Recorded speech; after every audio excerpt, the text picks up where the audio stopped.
500 years ago, there were people on both sides of the Atlantic Ocean, but neither knew about the other.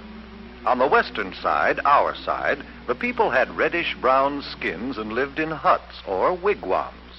On the eastern side, in Europe, the people were white-skinned. They had learned how to build houses and large sailing ships, but they still didn't know much about the rest of the world. In fact, most of them believed the earth was flat. Then one day, a map maker named Christopher Columbus had an idea. Do you know what? I think the world isn't flat at all. I think it's round like a ball. Did you hear what he said? Did you hear what he said? He said that the world is round. Oh, He's crazy. I think the world isn't flat at all. I think it's round like a ball. The world's as flat as the brim of your hat, and that is very plain. I know that I'm right. Oh, I know that I'm right when I say that the world is round. Oh, I'm right. I'm right.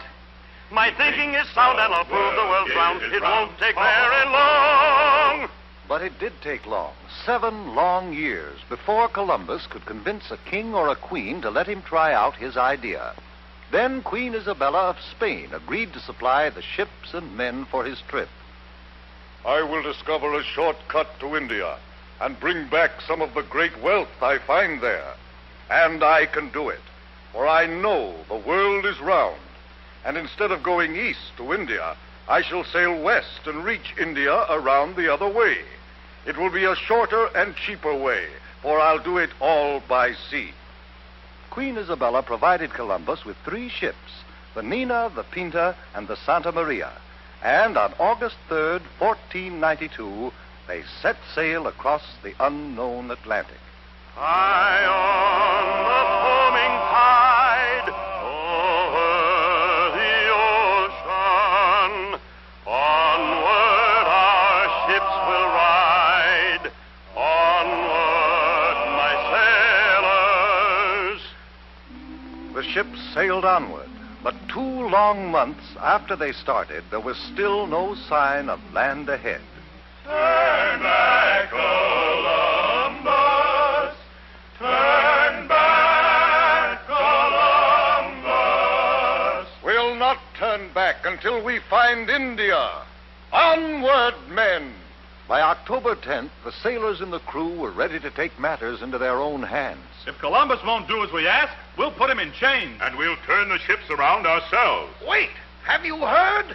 One of our men has just seen a branch in the ocean. What of it? It had fresh berries on it. That means we're near land. Hooray! 2 days later, the ships reached land, and Columbus and his crew saw the people with reddish-brown skins who lived there.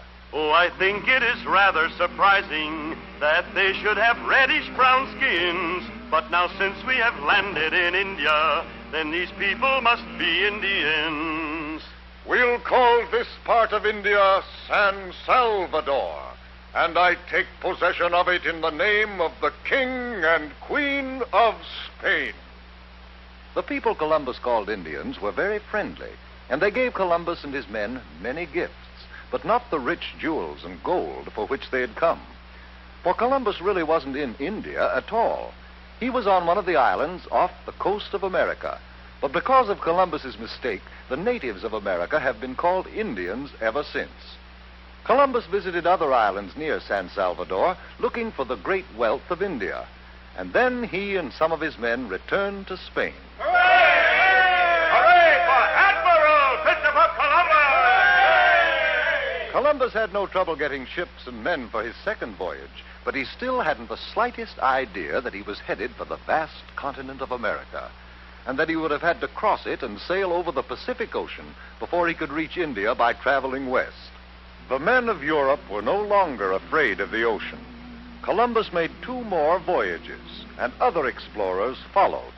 But each year on October 12th, we celebrate Columbus Day, the anniversary of that day in 1492, when Columbus first sighted the land of the New World, America.